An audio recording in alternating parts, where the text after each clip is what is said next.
Hello दोस्तों, कैसे हैं आप सब। आज की हमारी कहानी है मायका। बहू, कुछ दिन बाद मायके चली जाना।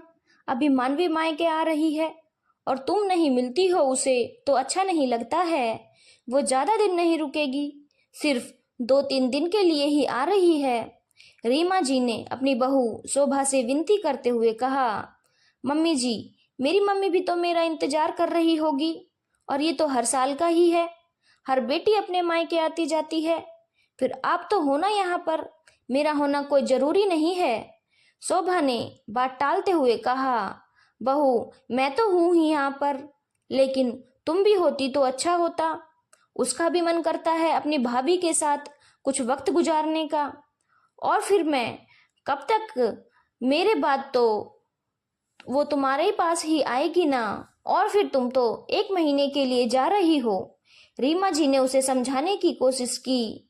तो क्या हो गया मम्मी जी, मुझे तो ये 1 महीना भी कम ही लगता है। पूरे साल भर की थकान मिट जाती है और फिर आप मुझसे 2 दिन कम करने के लिए कह रही हो। मुझसे तो नहीं होगा, शोभा हंसते हुए बोली। आखिर शोभा नहीं समझना चाह रही थी तो रीमा जी ने भी कोशिश करना बंद कर दिया और चुपचाप अपने कमरे में आ गई। काफी देर से रमन ये सब देख रहा था। उसने कहा, शोभा, मम्मी कैसे तुमसे रिक्वेस्ट कर रही है और तुम इग्नोर किए जा रही हो। सिर्फ 2 दिन की तो बात है, रुक जाओ।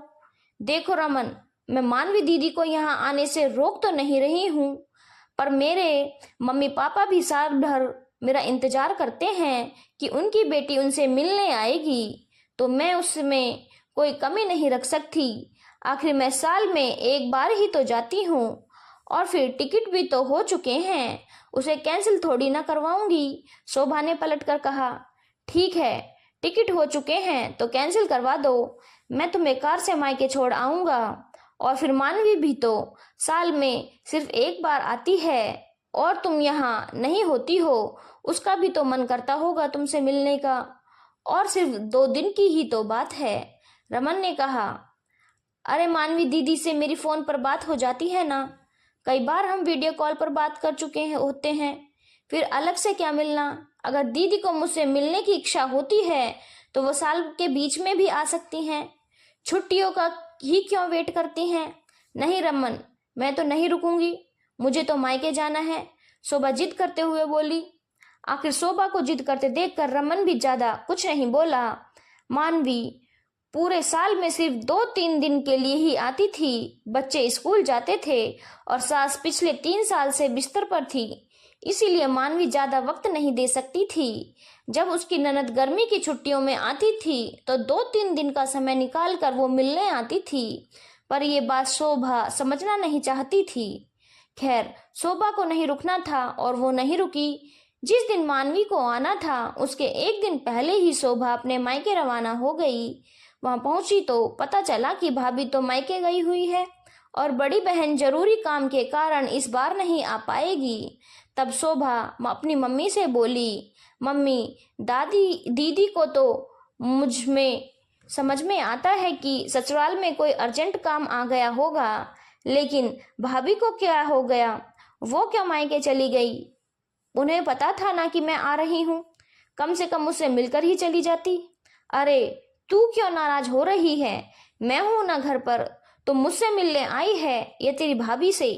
मम्मी ने सवाल किया तो शोभा मुंह बनाते हुए बोली, क्या मम्मी, आप भी कुछ भी बोले जा रही हो, मिलने तो मैं सबसे ही आई हूं ना, भाभी भी होती तो अच्छा ही लगता ना। अब बेटा वो भी साल भर अपने मायके जाने का इंतजार करती है। एक तो ये दूर दराज की जिन बेटियों का ससुराल होता है ना, उनको पूरे साल इंतजार करना पड़ता है, इसलिए जैसे ही छुट्टियां पड़ी वो मायके रवाना हो गई। और इसमें गलती भी क्या है, मम्मी ने बेफिक्री से कहा। मम्मी, कुछ भी गलत नहीं है, लेकिन कम से कम टाइम को इस तरह से एडजस्ट करना चाहिए ना कि ननद से मिल सके तो। आखिर ननद भी तो परिवार के सदस्य होती है और माँ के बाद मायका भाभी से ही होता है। अगर ननद और भाभी में ही बॉन्डिंग नहीं होगी तो बाद में ननद किसके पास आएगी। शोभा मम्मी को समझाते हुए बोली, अरे वाह मेरी बेटी तो बड़ी समझदार वाली बातें करती है। अच्छा चल तू बता, तेरी ननद से मिलकर आ गई क्या मम्मी के सवाल को सुनकर शोभा चुप हो गई। उसे चुप देखकर मम्मी ने पूछा, क्या हुआ, ननद आई नहीं या तेरे जाने के बाद आएगी? वो मम्मी, दीदी तो आज आ गई होंगी। शोभा ने कहा। आ गई होगी से क्या मतलब?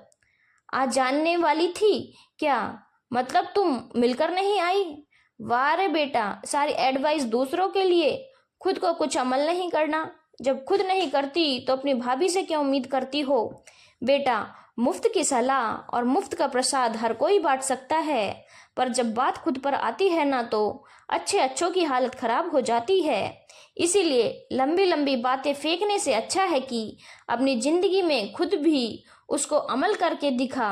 अपनी भाभी में कमी निकालने से अच्छा है पहले खुद की कमियों को दूर कर।